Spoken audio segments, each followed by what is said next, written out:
Okay, resetters, we have not talked much about organic or non-organic food. So on this video, let's just talk about it. Like, is it worth it? I know it's more expensive, but is it worth it? So on this video, I'm gonna break down the benefits and the negatives, perhaps, you'll see as I go through this, to organic food, and should you place your money there? Is it worth it? And that's what I wanna give you the keys to today. So let's dive in. I just wanna point out that they are spraying chemicals on our food that are cancer causing. Let's just start there. This one actually baffles me because it seems like the powers that be, let's just put it there, should have our health in consideration. But when we are spraying pesticides on our foods, what we're doing is we're making sure the bugs don't eat those pesticides so that we can yield a bigger crop. That's awesome for the farmer. It's not awesome for the human body. So the fact that we are allowed to spray pesticides on our foods is insane. So when we look at the truth of organic food, what we're looking at is a food that has technically not been sprayed. So it is the organic food that came out of the ground. Now, I do want to point out, and this takes some people some time to get over, is that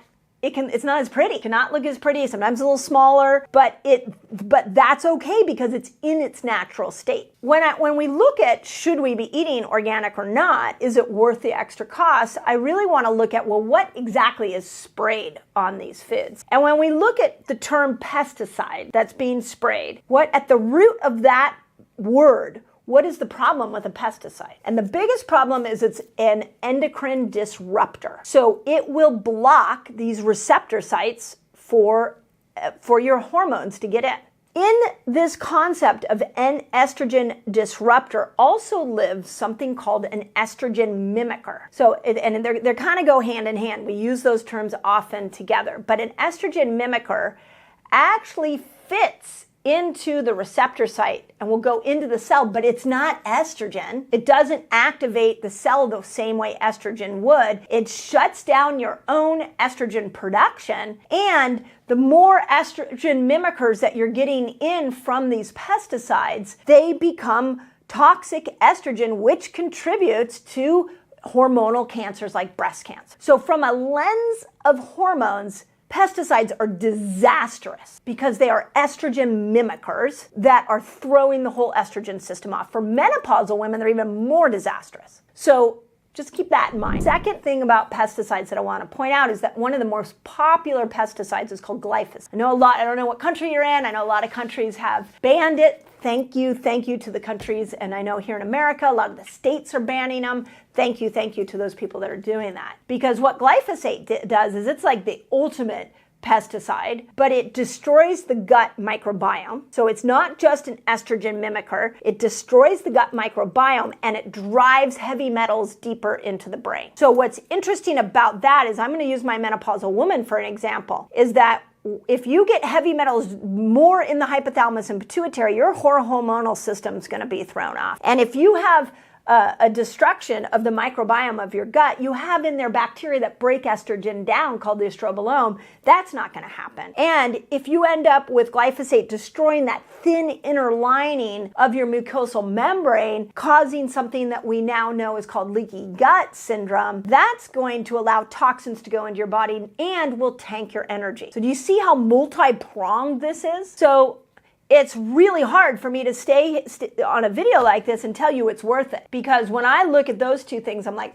nope, yeah, that's not worth it to me. I want you to answer this for you. Is it worth it? Well, do you feel like your hormones are balanced? A good check, run a Dutch test every year. Look at 4OH. Estrogen metabolite. That is the cancer-causing one.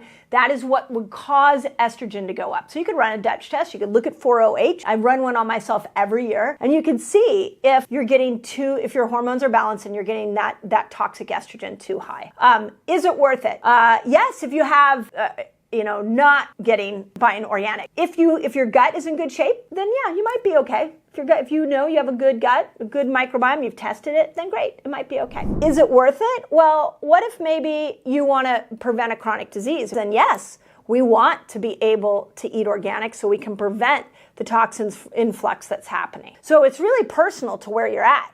Like if you're like walking around, you're like, my hormones are balanced, like my gut is in good shape, I have great genetics, my blood work's all good, I really don't think chronic disease is in my future, then you might not do organic as much.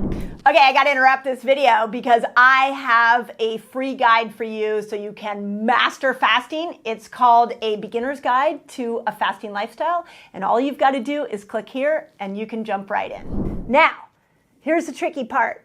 Every time you eat out, most of the time you eat out, you are getting sprayed produce. Well, this is sad because then you got to go looking for farm-to-table restaurants in different countries. Will have different experiences. But what we want to do is try to go to restaurants that have organic on the menu. I can tell you we travel a lot, and that we'll always be looking for the organic restaurants. If they say organic, that's more of a place that we'll go. When we look at the menu, we'll ask what's organic. We'll try to navigate that as much as possible. But at the end of the day, we have to think about something called the 80-20 rule, which is 80% of the time eat organic, 20% of the time, maybe you don't. You're not going to build cancer using the 80-20 rule. So I can tell you every once in a while I'll go out and I'll eat, I'll see there's nothing organic on the menu and I'll eat the conventional food, but I'll put that in my 20%. So don't forget about the 20% rule. Last thing I want to tell you on this that's hopefully helpful is the Environmental Working Group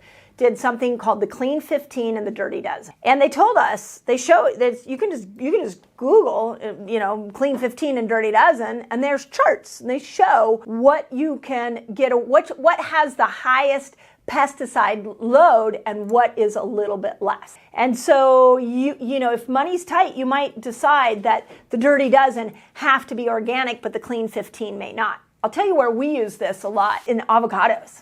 Like here in California, we can get avocados all the time, but the organic avocado and the conventional avocado are like a $3 difference. So it has a rough skin. It's not on the Dirty Dozen. So we buy conventional avocados. So that's one area that you might get away with it a little bit more. So, but when we're looking at organic food, we have to also look at our goal. We have to look at what are we trying to do. And this is where I wanted to break this down to help you think for yourself, because my job here on this channel is not to tell you how to think, but to give you some tools so you can choose your thoughts for yourself.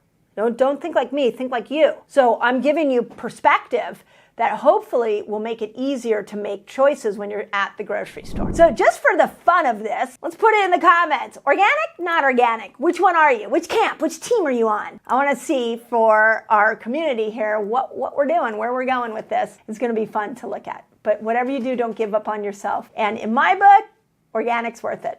Absolutely worth it.